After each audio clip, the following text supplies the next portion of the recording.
লাভ mini কিচেনের পক্ষ থেকে আপনাদের জন্য আজকে আমি আমার মেয়ের বার্থডে কেকটা বানিয়ে আপনাদেরকে দেখাবো, আপনাদের মাঝে শেয়ার করব আর কি। আর এরকম বার্থডে কেক কিন্তু নিজেরাই বাড়িতে বানিয়ে দিতে পারেন নিজেদের সন্তানদের জন্য, তাতে কিন্তু বাচ্চারা অনেক বেশি খুশি হয়ে যাবে। এই দেখুন আমি কত সুন্দর করে কেকটা বানিয়েছি। তো যাই হোক, এই কেকটা বানানোর জন্য প্রথমে আমি নিয়েছি 4টা ডিম। 4টা ডিমের সাদা অংশ আলাদা করে নিব আর কুসুমটাকে আলাদা করে নিব। কারণ হলো যে কেকের যে সাদা অংশটা, মানে ডিমের যে সাদা অংশটা, এটাকে আর কি আমরা যে ফোম তৈরি করে নিব সেই জন্য আলাদা করে নিতে হয়। আর এই যে দেখুন এখন এখন এরকম মানে হ্যান্ড বিটার দিয়ে আমরা যে বিট করে নিচ্ছি, তাতে করে আমাদের কেক এই সাদা অংশটা কিন্তু কেকের জন্য সুন্দর একটা বেটার হচ্ছে আর ফোমে তৈরি হয়ে যাচ্ছে। এর মধ্যে দিয়ে দিলাম একটুখানি চিনি, চিনিটাকে দিয়ে আবারও আমরা বিট করে নিলাম চিনিটাকে, তারপরে এরকম হয়েছে। তা এখন আমরা এখানে দিয়ে দিব হাফ কাপ গরুর দুধ, ঘন করা দুধ আর কি। গরুর দুধটাকে দিয়ে আমরা এই কুসুমটাকে একসাথে করে নিব আর তার সাথে দিয়ে দিব একটুখানি ঘি।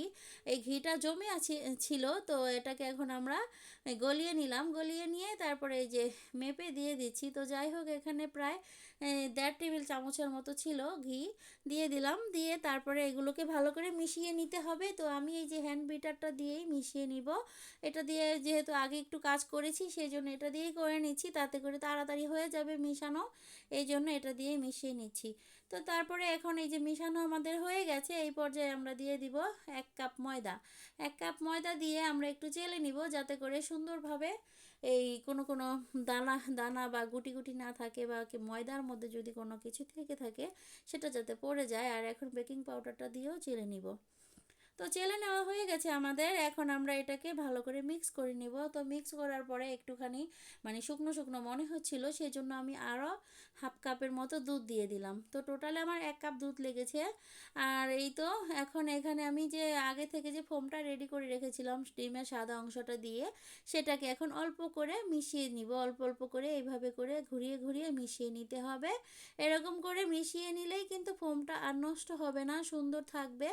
আর বাকিটাকে দিয়েও আমি আস্তে আস্তে এইভাবে করে ঘুরিয়ে ঘুরিয়ে মিশিয়ে নিচ্ছি। দেখুন খুব সহজে মিশিয়ে নিয়েছি। এখন এই যে একটা মানে সসপ্যানের মধ্যে একটু তেল ভরিয়ে নিয়ে নিচে একটা বেকিং পেপার বিছিয়ে দিয়ে দিয়েছি। আর এখন এই যে 45 মিনিট পরে ফিরে আসলাম, আর 45 মিনিট পরে দেখুন ভাপে দিয়ে কত সুন্দর করে কেকটাকে আমরা বানিয়ে নিলাম। এখন আপনাদেরকে একটু খুলে দেখাচ্ছি কেকটা আমাদের কত সহজে কত সুন্দরভাবে হয়ে গেল।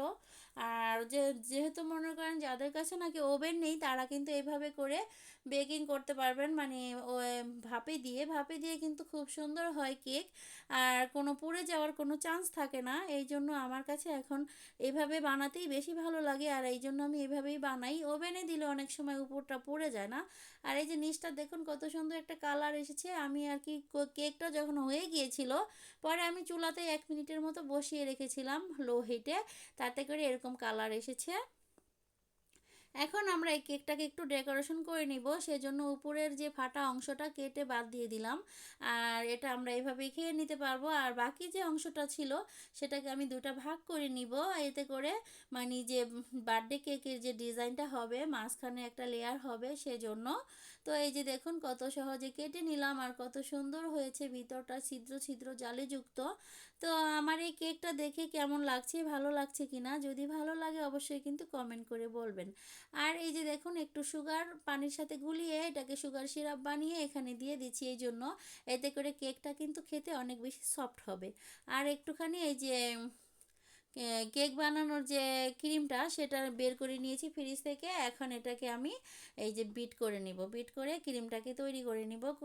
ক্রিম তৈরি করে নিয়ে তারপরে এই যে কেকটাকে আমি বানিয়ে নিয়েছি। তবে এটা আর কি পুরোটা দেখানো সম্ভব হলো না, কারণ সময় খুব কম ছিল হাতে। ভিডিও করতে গেলে তো আপনারা যারা ভিডিও করেন সবাই জানেন অনেক বেশি সময় লাগে, সেই জন্য আর ডিজাইন করাটা দেখাতে পারলাম না। তবে যাই হোক, এটা আমার মেয়ের বার্থডের জন্য বানিয়েছি। তো এরকম আপনারাও কিন্তু সবাই নিজের হাতে বাড়িতে বসে কেক বানাতে পারবেন, যে কেউ অনেক সহজ কিন্তু কেক বানানো। তো এই তো কেকটা বানানো আমাদের হয়ে গেছে। এখন ওই আমার এখানে তো জার্মানিতে তেমন একটা লোকজন নেই, আমাদের আত্মীয় স্বজন কেউ থাকে না, যারা আছে অনেক দূরে দূরে থাকে। তো এই যে আমার মেয়ের ক্লাসের 2টা বান্ধবী এসেছে, আর আমার ছোট মেয়ে ওই পাশেরটা, আর আমার মেয়ে, এই তো আমরা এই কয়জনে মিলেই সেলিব্রেট করেছি।